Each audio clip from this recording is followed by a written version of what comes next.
मैं आजकल के युवाओं की भाषा में कहूं तो नितिन जी खुद भी एक प्रकार से मिलेनियल है।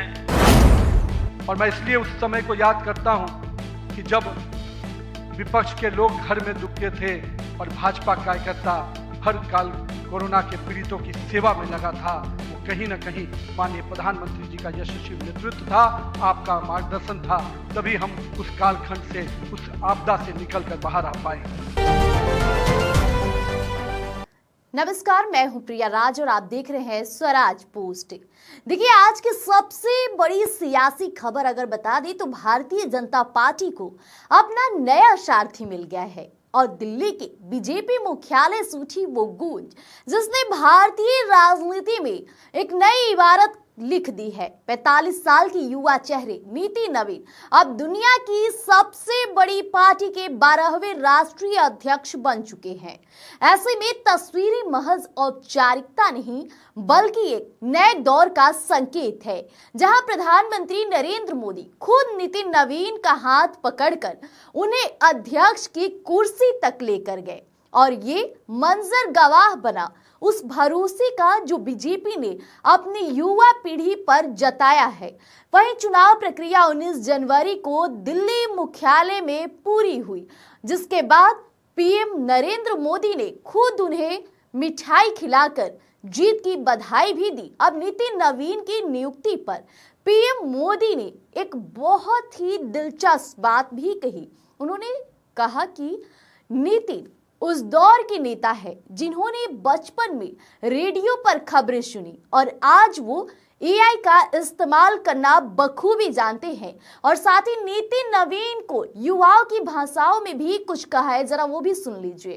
कालखंड की शुरुआत में हमारे माननीय नितिन नवीन जी बीजेपी की विरासत को आगे बढ़ाएंगे।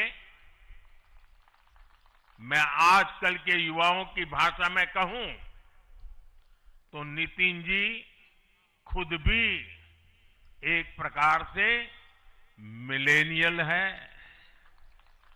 वो उस जनरेशन से हैं जिसने भारत में बड़े आर्थिक, सामाजिक और टेक्नोलॉजिकल परिवर्तन होते देखे हैं। इतना ही नहीं, पीएम नरेंद्र मोदी ने एक ऐसी और बात कही जो सियासी गलियारों में हलचल तेज हुई। उन्होंने कहा कि मैं बीजेपी का कार्यकर्ता हूं और नितिन नवीन हमारे बॉस से। उस समय का भी हम वीडियो आपको दिखाते हैं। में भाजपा कार्यकर्ताओं से आह्वान किया कि आप जाइए, आगे बढ़िए और सेवा के भाव से इस देश में कोरोना कालखंड में लोगों की सेवा कीजिए। पूरा संगठन आपके साथ खड़ा रहा। माननीय प्रधानमंत्री जी का जो निर्देश था उसको आपने जिस तरीके से लागू किया वो हम सब कार्यकर्ताओं के लिए अनुकरणीय हुआ। और मैं इसलिए उस समय को याद करता हूं कि जब विपक्ष के लोग घर में दुबके थे और भाजपा कार्यकर्ता हर काल कोरोना के पीड़ितों की सेवा में लगा था, वो कहीं न कहीं माननीय प्रधानमंत्री जी का यशस्वी नेतृत्व था, आपका मार्गदर्शन था, तभी हम उस कालखंड से, उस आपदा से निकलकर बाहर आ पाए। 40 करोड़ लोगों को आयुष्मान भारत, 56 करोड़ लोगों के जनधन खाते खुले। मुझे आज भी याद है जब जनधन खाता खोलाने की बात हो रही थी तो कई लोग देश में, जब हम भाजपा के लोग इसको आगे बढ़ा रहे थे तो लोग हमारा मजाक उड़ा रहे थे। पर मैं आज भी मानता हूं गरीब के खाते में अगर 1 रुपया दिल्ली से चलता है तो 1 रुपया अगर गरीब के खाते में पहुंच पाता है तो ये कहीं ना कहीं उस जनधन खाते का वरदान के रूप में मैं देखता हूं। मैं आज के दिन माननीय प्रधानमंत्री जी के इस सबके साथ और सबके विकास के इस नारे को फलीभूत होता देख रहा हूं। देखिए, सीधे तौर पे अनुभव और आधुनिकता का एक ऐसा मेल जो बीजेपी को अब आने वाले चुनाव में नई धार देगा।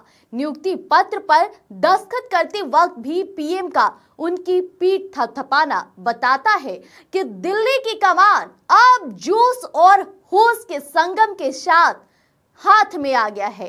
अब इस भव्य आयोजन में राजनीति के साथ साथ रिश्तों की गर्माहट भी नजर आई। जी हां, जब नितिन नवीन ने कार्यभार संभाला तो उनकी पत्नी दीपमाला और बेटा नैतिक और 2.5 साल की नन्ही बेटी नित्या भी वहां मौजूद थी। ऐसे में पीएम मोदी ने न सिर्फ परिवार से मुलाकात की बल्कि उनकी छोटी नित्या को गोद में उठाकर दुलार भी किया। अब ये सादगी भरी तस्वीरें सोशल मीडिया पर तेजी से वायरल हो रही है, लोग काफी पसंद कर रहे हैं। और जिम्मेदारी मिलने के तुरंत बाद नितिन नवीन ने मनजिंदर सिंह सिरसा और अन्य नेताओं के साथ गुरुद्वारा बंगला शाही पहुंचे और जीत का आशीर्वाद दिया। अब मंच पर अमित शाह तो वहीं राजनाथ सिंह और जेपी नड्डा जैसे दिग्गजों की मौजूदगी ने साफ कर दिया कि पार्टी अब एकजुट होकर मिशन 2029 की ओर कदम बढ़ा चुकी है। अब ऐसे में तैयार हो जाइए क्योंकि बीजेपी का ये नया नवीन अध्याय काफी रोमांचक होने वाला है। युवा जोश और पीएम मोदी के मार्गदर्शन में क्या ये नया अध्याय पार्टी को और भी ऊंचाइयों तक ले जाएगा, देखना दिलचस्प होगा। तो बने रहिएगा हमारे साथ। स्वराज पोस्ट पर जल्द ही लेकर आएंगे नया अपडेट। धन्यवाद।